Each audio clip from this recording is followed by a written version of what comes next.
Hello বন্ধুরা, তোমরা সবাই কেমন আছো?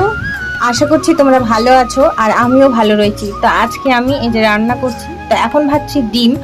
তো ডিমটা ভাবছি ডিম আলুর তরকারি করব আজকে, সেই জন্য তো তোমরা দেখতে থাকো ভিডিওটা। এই যে দেখো, আমার ছেলে অপেক্ষা করছে আমার জন্য বাটি নিয়ে, যে মার কখন রান্না হবে আর আমাকে খেতে দিবে। এতে খেলা করছে, তো ওর খিদে পেয়েছে, সেই জন্য আমি তাড়াতাড়ি করে রান্না করছি, চেষ্টা করছি তাড়াতাড়ি করার জন্য।